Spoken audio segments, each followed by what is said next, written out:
प्रारभ्यते न खलु विघ्नभयेन नीचैः।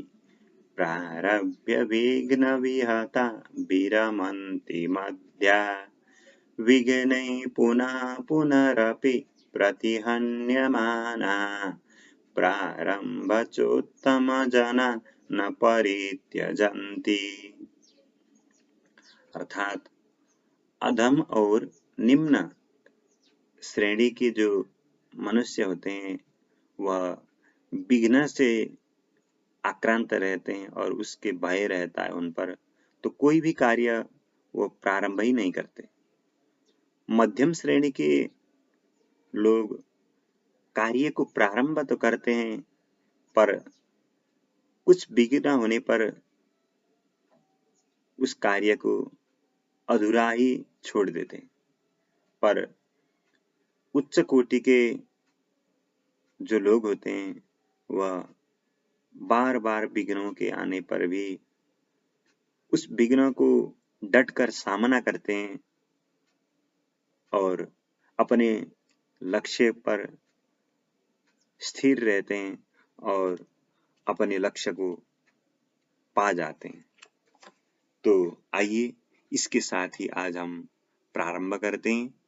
आज संधि ज्ञान इस नियम के अंतर्गत हम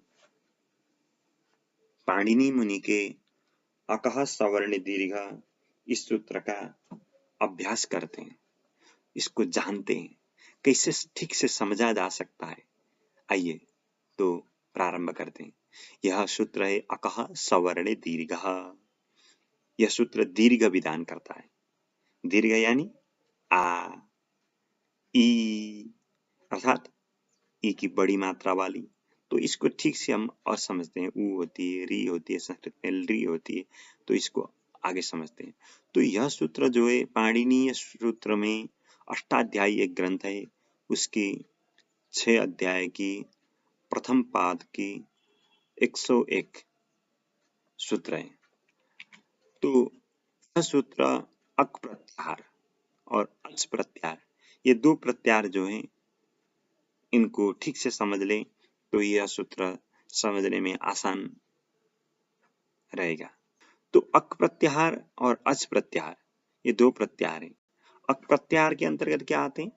यानी कि अ, ई, उ, री, ली, ये 5 वर्ण अक प्रत्याहार के अंतर्गत आते हैं। तो इसी तरह अच प्रत्याहार के अंतर्गत अ, ई, उ, री, ली, ये 5 और 4 और ए, ओ, ऐ, औ, इतने होने पर अच पूरा हो जाता है। तो सारे के सारे संस्कृत के भावेल वर्ण इतने में ही समाये हुए हैं। तो अक यानी कि अ, ई, उ, रिल, री और अच यानी कि ए, अ, ई, उ, रिल, री, ए, ओ, ऐ, औ, ये वर्ण। तो और क्या कहा इसने? सवर्ण। सूत्र ने कहा है सवर्ण, अर्थात सवर्ण का मतलब अपने सदृश। सवर्ण ब्राह्मण वर्ण जो है, तो ब्राह्मण का सदृश कहने पर क्या होगा? ब्राह्मण ही समझा जाएगा। इसी तरह क्षत्रिय कहने पर क्षत्रिय ही समझा जाता है। ठीक इसी तरह सवर्ण कहने पर अपने सदृश वर्ण जो है उसको सवर्ण कहते हैं। तो सूत्र का अर्थ अब निकलता है कि अक प्रत्याहार जो अक है यानी कि अ, ई, उ, रिल, री, ये 5 जो हैं ये 5 अक्षरों से, ये 5 वर्णों से सवर्ण अच प्रत्याहार के परे रहते। यानी कि सवर्ण अच प्रत्याहार यानी सवर्ण। इसका सवर्ण क्या होगा? यानी कि अ का सवर्ण, अ का सवर्ण क्या होगा? अ अथवा आ होगा। तो इसी तरह ई का सवर्ण ई अथवा दीर्घ ई होगा। तो उ का उ अथवा बड़ी उ होगी। री का री अथवा संस्कृत में दीर्घ री होती है वो होगी। तो री का री होगी। तो ये प्रमेय होने पर, सवर्ण के पर में होने पर, पूर्व और पर के स्थान पर, पूर्व यानी पर अर्थात पहले वाले के जगह पर और बाद वाले के दोनों के जगह पर क्या होगा? सवर्ण दीर्घ एक आदेश होता है। यह सूत्र पूर्व और पर के वर्णों के स्थान पर दीर्घ करता है, किस स्थिति पर करता है, तो इसको और बारीकी से समझते हैं।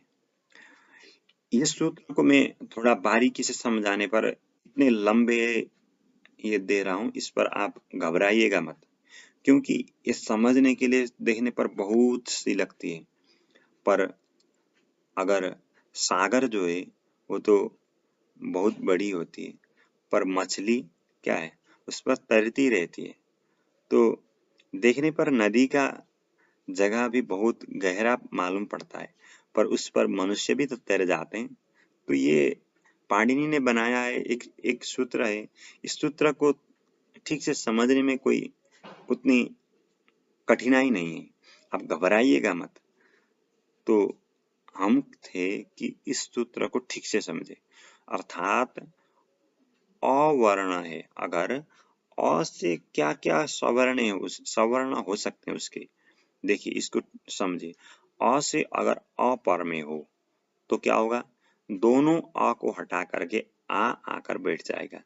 इसी तरह अ से अगर आ पर में हो तो अ और आ इन दोनों को हटा करके आ आकर बैठ जाएगा, और आ से अगर अ पर में हो तो आ हो जाएगा, दोनों आ और अ को हटाकर, और आ से आ पर में होने पर भी आ। अर्थात आपको समझना है अ अथवा आ, इन दोनों अक्षर को समझिए। अ और आ ये दो वर्णों से अगर कोई भी वर्ण पहले और बाद में साथ में हो तो दोनों को हटा करके एक आ आकर बैठ जाएगा। दिमाग में केवल इतना ही भरना है, इतना ही ठीक से समझना है। यहाँ पर ये जो दिया है वो इसलिए दिया है कि आप कंफ्यूज ना हो, कहीं आकर कहीं पहुंचे और आप कंफ्यूज हो जाए तो आपको दिकदार रहेगी। तो इसको आप स्क्रीनशॉट करके भी रख सकते हैं। तो इसी तरह से ई का उदाहरण हो सकती है। ई से ई पर में होने पर क्या होगा, बड़ी ई की मात्रा रहेगी। छोटी ई से छोटी ई पर में हो तो बड़ी ई हो जाएगी, और छोटी ई से बड़ी ई हो तो दोनों ई को हटा करके बड़ी ई हो जाएगी, और बड़ी ई से छोटी ई हो तो इन दोनों को हटा करके बड़ी ई होगी। तो बड़ी ई से बड़ी ई होने पर भी दोनों ई को हटा करके क्या होगा, बड़ी ई ही आकर बैठ जाएगी, दोनों ई को हटा करके बड़ी ई ही आकर बैठ जाएगा।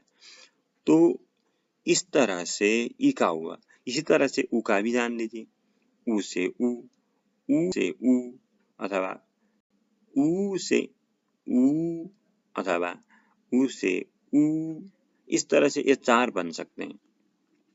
ऊ के भी ह्रस्व और दीर्घ है। ह्रस्व और दीर्घ की मात्रा तो आप पहचानते ही होंगे। हमने पहले अक प्रत्यार कहने पर ह्रस्व, केवल वहां पर ह्रस्व ऊ का ऊ ही वहां पर दिखाया था। यहाँ पर आप ये ऊ से बड़ी ऊ की मात्रा भी समझ लें, आगे उदाहरण आएंगे ही। इसी तरह से री का भी होगा, री का भी इसी तरह से होगा।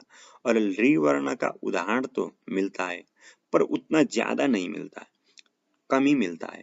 तो इसलिए और री और री दोनों वर्णों में संस्कृत में एक माना जाता है। तो भी फिर भी री का उदाहरण उतना प्रसिद्ध न होने पर आपको उतना इस री का उदाहरण को समझने की उतना चेष्टा तो करनी चाहिए, पर उतना ज्यादा प्रसिद्ध न होने पर मैं यहाँ पर नहीं दे रहा हूँ। अगर आप व्याकरण के विशेष जिज्ञासु हैं तो आप वैयाकरण सिद्धांत कौमुदी आदि पर इसको ठीक से देख सकते और बारीकी से समझें। तो जो हमने पढ़ा था से वो यहाँ पर ठीक से आप समझ आते हैं।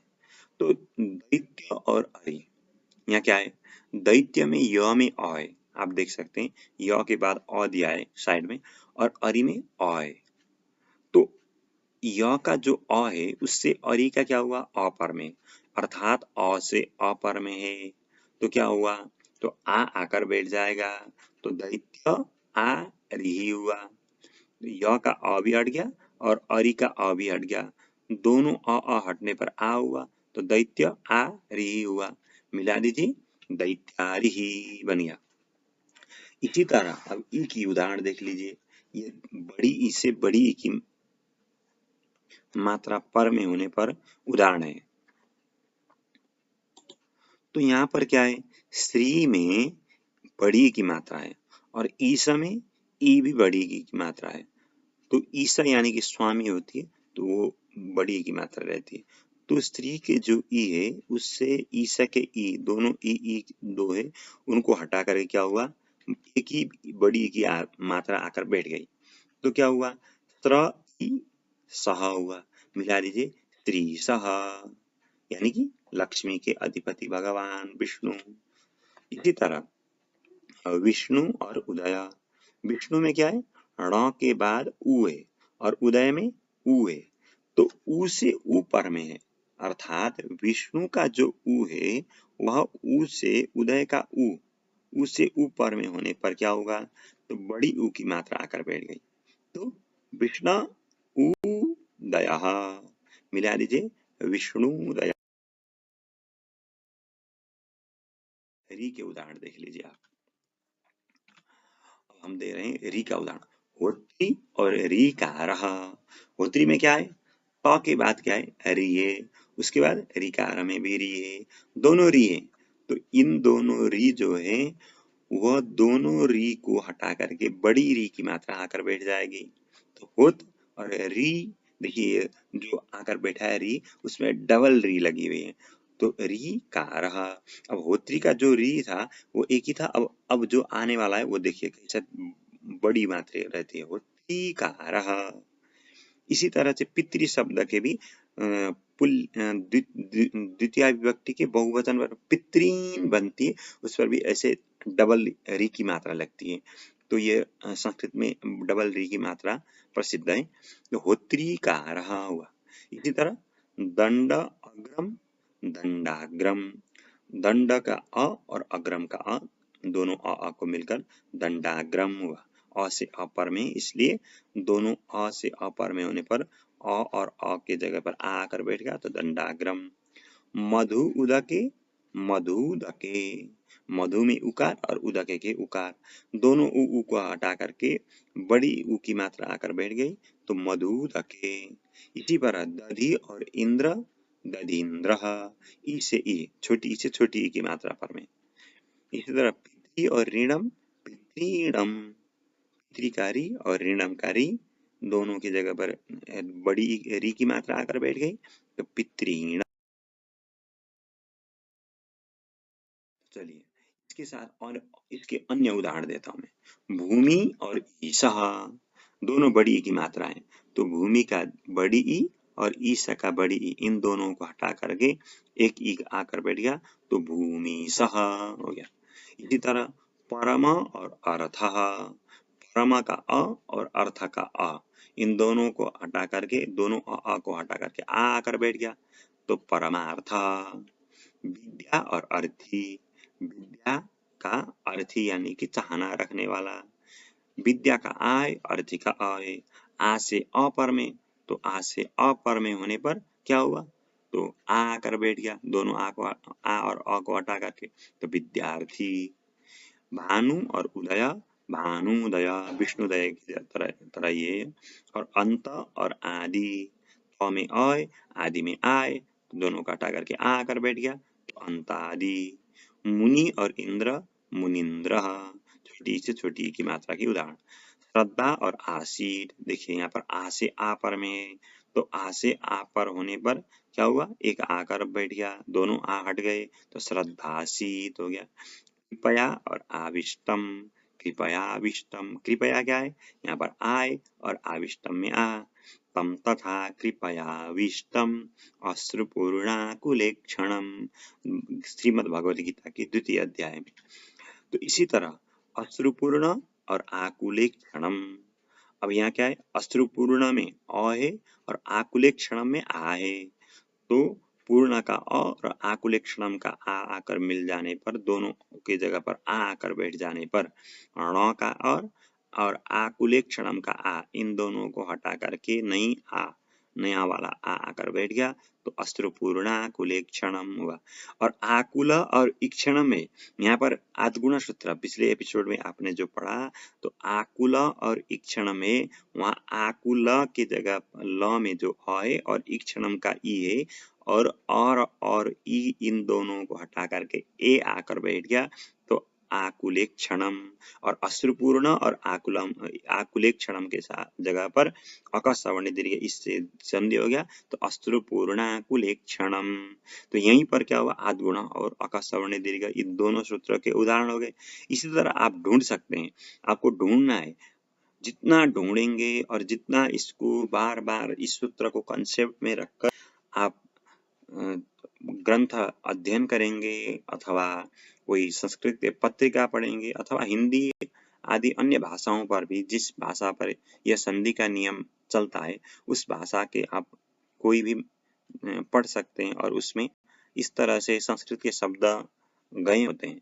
तो प्रत्येक भाषा में, ज्यादातर भाषा में संस्कृत के शब्द होते हैं, तो उन शब्दों को अलग अलग कर सकते। कह सवर्ण दीर्घ, इस सूत्र को समझ सकते हैं। तो आज के लिए इतना ही।